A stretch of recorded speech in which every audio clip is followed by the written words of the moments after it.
Hi, welcome to the video and an extra special warm welcome to anyone that's come across or subscribed from the Sonic State podcast that I do every now and then, talking about synths and music and studio and production and that kind of stuff, exactly the same as what I bang on about here every now and then. So all good. Nearly got 1,000 subscribers, so thank you very much indeed for that. Do click subscribe if you haven't already and you enjoy what I do. Haven't posted that much, but obviously we're living in slightly different times at the moment under a bit of lockdown, so hopefully I'll make a few more videos and try and bring a little bit of light to these dark moments. So I hope you all stay well and enjoy the vid anyway. Today's video I want to talk about kick drums. No, really, there are millions and millions of kick drum samples out there, and it feels like I own all of them. But I have built the mother of all epic kick drum machines. It sounds brilliant. I'm really happy with it, and I want to play it to you, go through some sounds, show you how it works, and I'll package up all the sounds into a free kick drum pack that I'll link to underneath these videos so that you can use your own samples from it. What I've done is I've combined a JOMOX kick drum module with a Cwejman filtering and saturation module. Now these are both modular synths. Don't let that put you off. No bleeps and no bloops. You don't have to worry anything about the modular side of things, but it really works well. So let's take a listen. First off, I just want to do a very quick rundown on what makes a really good kick drum sound. 2 minutes, I promise, and then we'll go and listen to the epic machine. Okay, check this out. This is what people used to use in the olden days to make drum sounds. It's 4-note polyphonic with 2 arms and 2 legs, less if you're in Def Leppard, and it has a massive, what used to be called a bass drum here in the middle.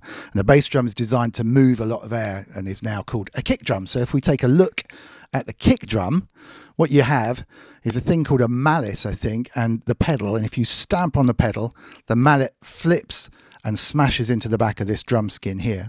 And 2 things happen. You get a slap noise, exactly the same as if you slapped a mallet into anything, and you get a boom noise as this whole section here vibrates and pushes air out of the front of this drum.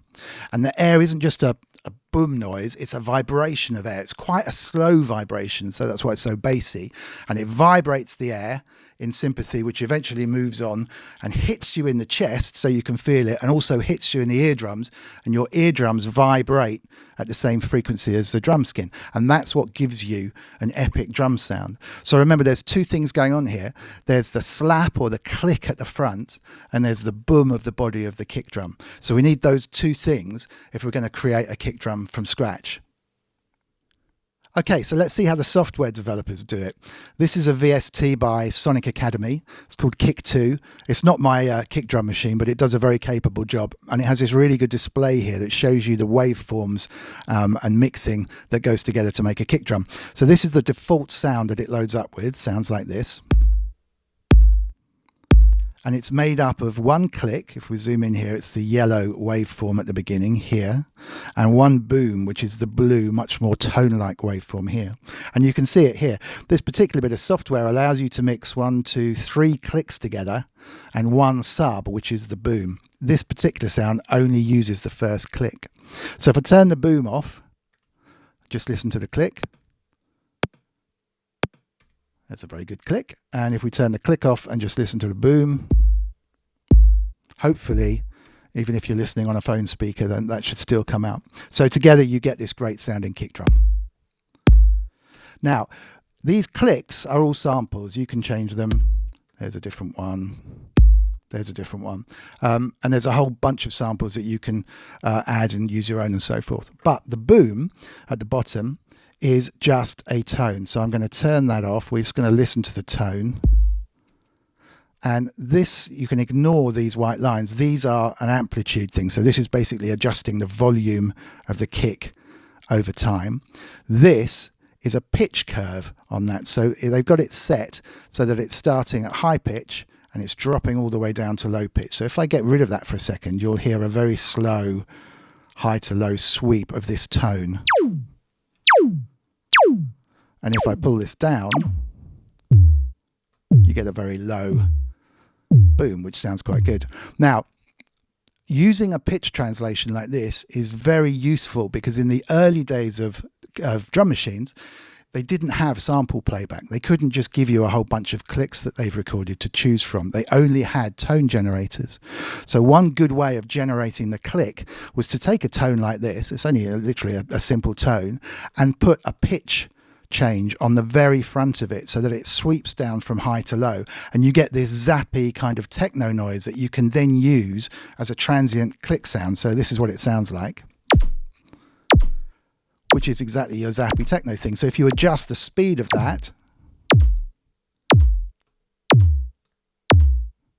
and maybe bring the first pitch down a bit, you're starting to get some really good kick drum sounds. Especially since the tone, if you leave the boom bit of the tone in, you actually get the bottom end carrying through. So you can use one single tone to do a click on the front and a boom, and that's sort of the principle of a 909 kick drum. Basically, take a tone like this. It's also embellished by distortion and different amplification that's used with it. Indeed, this has distortion built in. So if we listen to this, and I turn up the distortion, and then play with this a bit.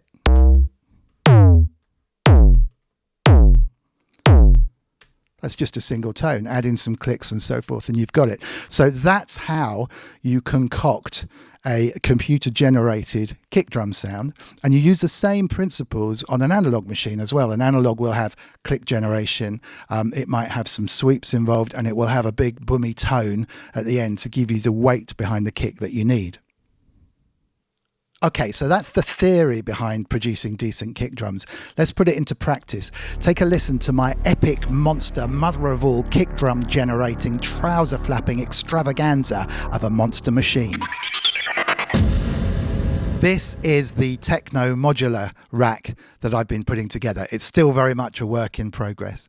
It's heavily influenced by a techno artist and DJ called Surgeon, who uses a lot of modular in his sets. He changes his system very, very regularly. The last time I checked, he was actually using an Octatrack, but this is based around some of the ideas that he's had with some changes and tweaks that I've been coming up with. However, the fundamental kick drum side is basically all his. There are two main modules involved. This is the JOMOX kick drum module, a kick drum generator just dedicated to doing that stuff.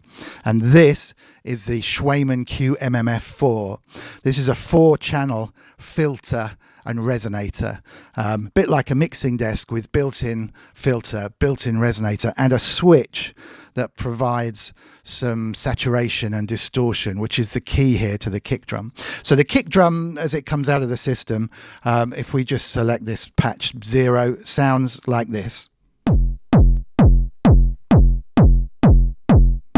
which sounds pretty good to me. I've got patched through the QMF4 some other sounds as well. So channel 2 on here, just playing some percussion. Channel 3 is playing some synth stuff. And you can play with the filters.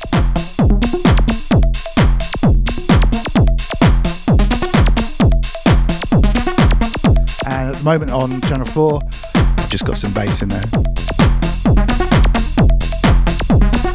All the other stuff is, like I say, work in progress. So I'll do another video on the rack as it progresses. But if we just come back to this kick drum channel, this is all geared around a patch on here and this switch here, which brings in a distortion or saturation, if you like. So on its own, the JOMOX kick drum module sounds like this, which is a great kick drum. It's got all the elements to it. If you flip in the compression on the QMF4, then you get the ultimate kick drum machine, in my humble opinion.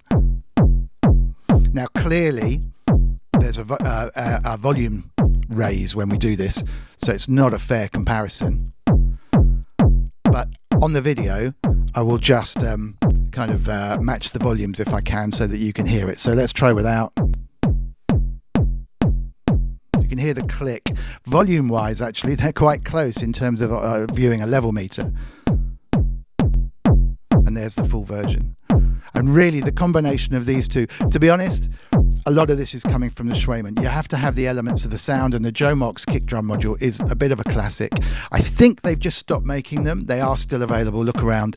The Cwejman is still available, still being made, but they don't make very many of them, so they don't come up very often. So this is quite a rare beast. And I will, like I say, I'll sample everything. We'll go through some sounds. I won't go into depth on how to program the JOMOX. That can be another one if anyone's interested. But I will go through, we'll do some sampling in the background. You know, I'll spend a couple of minutes going through some sounds, and I'll make the sample pack available, link below this vid.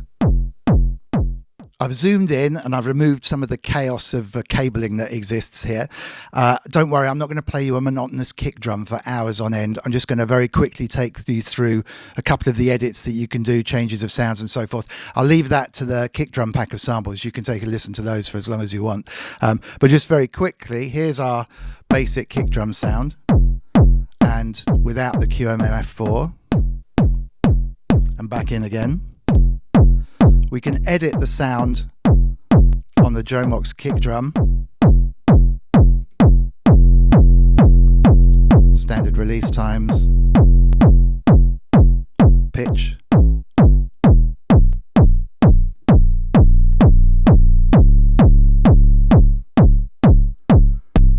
overall drum pitch as well.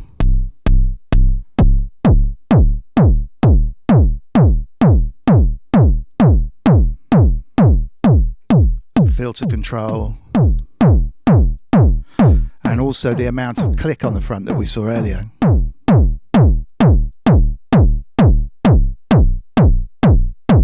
And then the whole thing has a bunch of presets and sounds that I've saved, presets that I've made as well. If we go back to where we were.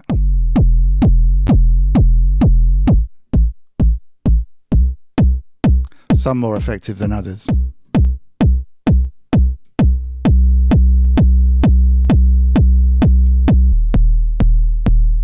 So I will go through, I'll take some of the best ones I can find, filter them nicely, put them all through the QMMF4, save them as a pack. It's not going to be hundreds, just some decent ones. Enjoy, and yeah, thanks for watching and checking out my new techno rig. I'll do some more videos on the techno side of things, or the rig side of things soon, so please let me know in the comments if there's anything in particular that you want to see more of. Alright, so thanks so much for watching. Please do subscribe if you haven't already. Grab this sample pack. There will be some more. I'm going to try and run, I say it every time, I'm going to try and run a lot more videos, but there's not much else to do these days at the moment, so I promise I will. Spread the word, spread the love, be safe, be happy, and catch you next time. Take care. Thanks for watching.